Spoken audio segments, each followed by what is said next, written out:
Bonjour, aujourd'hui nous allons faire une leçon de grammaire dans laquelle nous allons voir les déterminants. Donc, je vais lire des phrases. Alice est une jolie fille. Elle prit la petite fille du châtelain. Il y a plusieurs pièces dans ce château. Je viens chercher mon tableau, dit-elle au châtelain. D'accord ? Donc, on a 4 phrases. Avant de relever les déterminants, qu'est-ce qu'un déterminant d'abord? Un déterminant, c'est un mot, d'accord, qui accompagne le nom. Il est placé devant le nom, c'est-à-dire avant lui. On ne peut pas s'en passer, c'est-à-dire qu'on ne peut pas le supprimer. Il est donc, on dit en grammaire, il est essentiel, c'est-à-dire qu'on ne peut pas le supprimer. Alors, première phrase, on va relever le déterminant.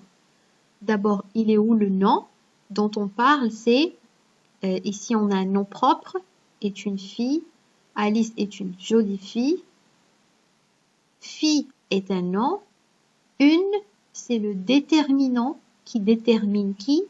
Il détermine la fille. Deuxième phrase, elle prit la petite fille du châtelain. On a 2 noms, on a la fille et on a le châtelain. Alors j'explique le mot châtelain. Châtelain, c'est-à-dire quelqu'un qui possède un château. D'accord? Donc, une fille. Ici, le déterminant, c'est la. La fille, la petite fille. D'accord? On a le mot châtelain et on a le déterminant du. Donc, du ici, c'est une fusion entre la préposition de plus le châtelain. Donc, on dit le châtelain de, et on a le nom, le châtelain. Donc, ça donne une fusion entre de plus le, c'est du châtelain. Nous allons voir ça en détail. Je suis juste en train de parler de façon générale. Il y a plusieurs pièces dans ce château. Donc, ce est un déterminant. Il détermine ce château. Je viens chercher mon tableau. On a tableau. Mon est un déterminant. Dit-elle au châtelain, au est un déterminant. Nous allons voir ça en détail. Il y a plusieurs types de déterminants, d'accord? Il y a ce qu'on appelle l'article défini, l'article indéfini, l'article contracté, les adjectifs possessifs et les adjectifs démonstratifs. C'est ce que nous allons voir dans cette leçon. Mais il y a plusieurs. Bien donc, une est un article indéfini, c'est-à-dire que dans cette phrase, on parle d'une fille indéterminée, c'est-à-dire une fille parmi d'autres. Il n'y a pas Alice qui est une fille jolie, il y a plusieurs filles qui sont jolies. Donc Alice est une fille jolie parmi d'autres filles. C'est donc une jolie fille. Une, c'est un article indéfini. Par contre, si on dit elle prit la petite fille, alors il y a une différence entre une et la. La, c'est un article défini. Pourquoi? Parce que on parle d'une fille bien précise. Ce n'est pas une fille, c'est la fille. Ce n'est pas n'importe quelle fille, c'est la petite fille. D'accord? C'est une fille bien précise. D'accord? C'est pas n'importe quelle fille. Bien, donc du, on l'appelle un article contracté. Pourquoi on l'appelle un article contracté? Pour comprendre, nous allons remplacer châtelain par exemple, la dame. Donc, elle prit la petite fille de la dame. D'accord? Donc, on a quoi? On a la préposition de. De, c'est une préposition, ce n'est pas un déterminant, plus un article défini. C'est là. De la dame. D'accord? Mais si on remplace châtelain par les voisins, ça va donner des voisins. Donc, les les voisins. Et avant les, il y a la préposition de. Donc, ça va donner, ça va faire une fusion entre de et les qui donnera des. D'accord? C'est pourquoi on l'appelle un article contracté. Pourquoi? Pourquoi on l'appelle un article contracté? Parce qu'il y a deux choses. Il est constitué d'une préposition, soit de, soit, enfin ici c'est de. Vous allez voir qu'il y a d'autres propositions. Il y a aussi à. Donc ici un article contracté. Pourquoi? Parce qu'il y a la préposition de plus le. Donc du, on l'appelle un article contracté. D'accord? Bien. On passe à la phrase suivante. Je viens chercher mon tableau. Mon, c'est aussi un déterminant du nom tableau. Mon est un déterminant du nom tableau. Donc ça veut dire quoi mon tableau? C'est-à-dire, c'est pas n'importe quel tableau, c'est le tableau à moi. Il m'appartient. Donc mon, on appelle un déterminant possessif ou un adjectif possessif. C'est-à-dire que je possède ce tableau. Autrement dit, il m'appartient ce tableau. Ce tableau est à moi. Donc mon, si par exemple je te dis le tableau à toi, je vais remplacer mon par ton. Je viens chercher ton tableau. D'accord? Il y a plusieurs adjectifs possessifs, nous allons les voir. Mais donc mon ici, c'est un adjectif possessif, c'est-à-dire que je possède ce tableau. Bien. Dit-elle au châtelain? Je rappelle, un châtelain, c'est quelqu'un qui possède un château. Donc, dit-elle au châtelain? Pour comprendre que cet article, il est contracté aussi, on l'appelle un article contracté. Pour savoir pourquoi on l'appelle un article contracté, on va remplacer châtelain par exemple, mère, la mère, la mère. Je viens chercher mon tableau, dit-elle à la mère. D'accord? Donc, dit-elle à la mère, c'est la préposition à plus la. La est un article défini. D'accord?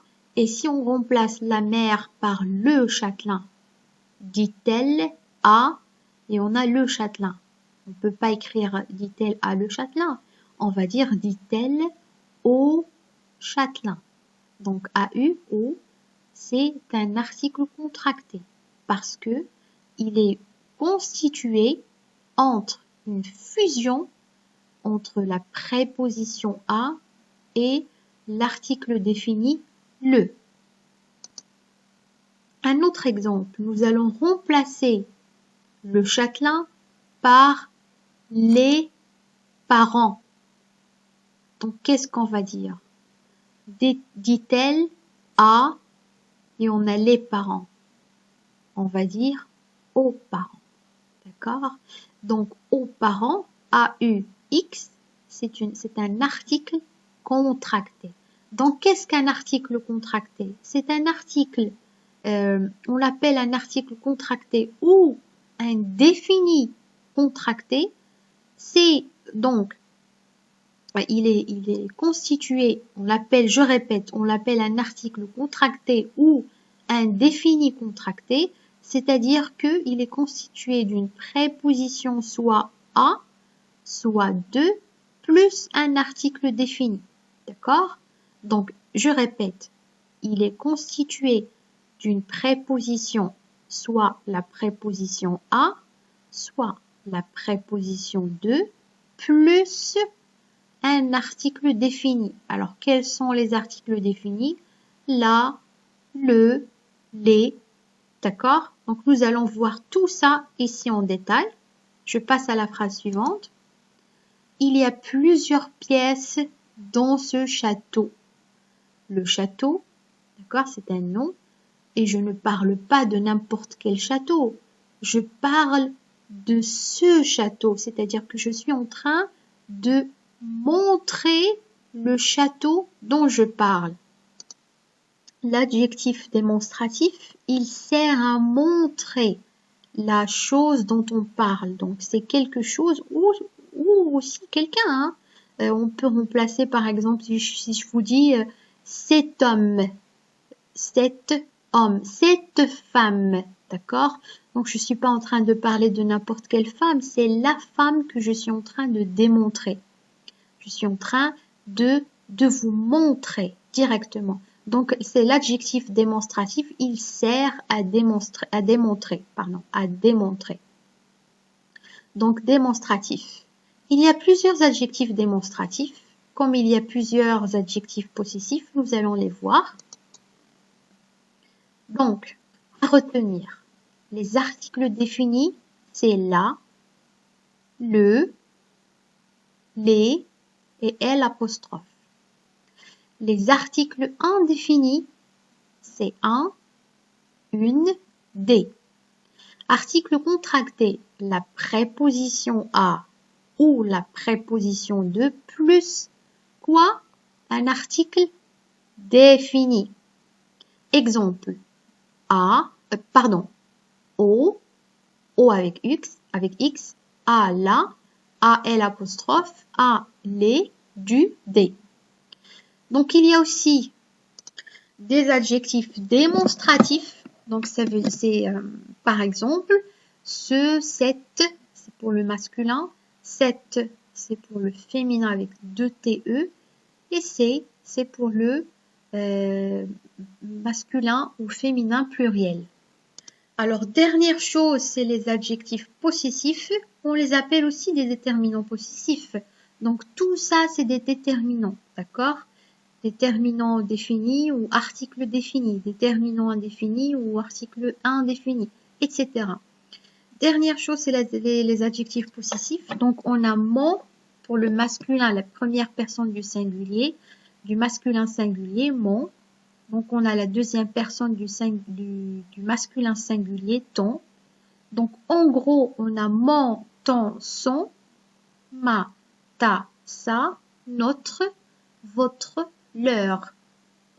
Le pluriel mes, tes, ses, nos, vos, leurs. D'accord? Alors, ces adjectifs, c'est à apprendre par cœur, d'accord? Parce que vous allez en avoir besoin tout au long de la langue française, de votre apprentissage de la langue française. Donc, bref, maintenant, nous allons voir un exercice d'application. Alors, premièrement, je vais lire le texte et qu'est-ce que vous allez faire? Vous allez cliquer sur pause, d'accord, pour répondre à l'exercice sur votre cahier des devoirs. Donc, je m'adresse à mes classes, les 3 classes de CM2. Vous allez répondre sur votre cahier de classe, de devoirs, pardon. Donc, je lis le texte d'abord. Je vous explique l'exercice et vous faites l'exercice. Ensuite, vous revenez à la vidéo pour voir avec moi les réponses. Donc, je vais expliquer d'abord et vous cliquez sur pause pour répondre et vous revenez vers moi pour voir la réponse. Bien, donc je lis le texte. J'ai appris le hollandais dans ma 6e année. À cette époque-là, j'avais un papa très chic qui voulait que ses enfants réussissent dans la vie. Lui n'avait pas beaucoup travaillé à l'école, ce qui ne l'empêchait pas, tous les étés, de nous acheter à ma sœur Christine et à moi des cahiers de langue. Christine adorait ça. Le lundi soir, elle avait déjà fait son cahier jusqu'au jeudi. Donc c'est un texte qui est tiré du livre Le Hollandais sans peine, écrit par Marie-Aude Muraille. D'accord? Donc vous allez relever tous les déterminants. D'accord? Et vous allez les classer dans le tableau suivant. Il y a les articles définis, vous les écrivez ici. Les articles indéfinis, vous les écrivez là. Les adjectifs possessifs ici. et les adjectifs démonstratifs ici. D'accord? Maintenant, vous cliquez sur pause, vous faites votre exercice et vous vérifiez avec moi les réponses. Alors, il faut relever, je rappelle, tous les déterminants et vous les classez chaque déterminant dans la case qui convient. Alors, par exemple, vous n'allez pas écrire l'article défini ici, dans l'article indéfini. Donc, vous faites très attention. Un article défini, c'est ici. Article indéfini, ici. Adjectif possessif, là. Et adjectif démonstratif, ici. Bien.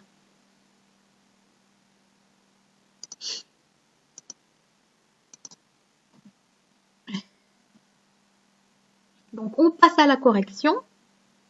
J'ai appris le hollandais. Le, c'est un article défini. Donc, je l'écris là. Alors, vous avez remarqué que ici, je n'ai pas fait la liaison. C'est un H aspiré. Il ne permet pas la liaison ni l'élision.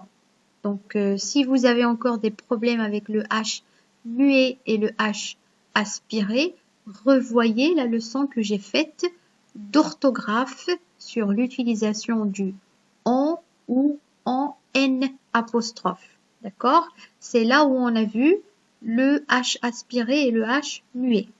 Donc ici, vous avez remarqué, je n'ai pas fait de liaison et je n'ai pas fait de d'élision non plus. Donc j'ai dit, j'ai appris le hollandais dans ma 6e année. Donc le, c'est un article défini. Ma, c'est un adjectif possessif. À cette époque-là, cette, c'est un adjectif démonstratif. J'avais un papa très chic. Un est un article indéfini. D'accord? Ces enfants, c'est les enfants de qui? De mon papa. D'accord? Donc c'est un adjectif possessif. La vie, on a le nom vie, c'est un déterminant ici défini. On l'appelle un déterminant défini ou un article défini. L', l'école. L', c'est un article défini.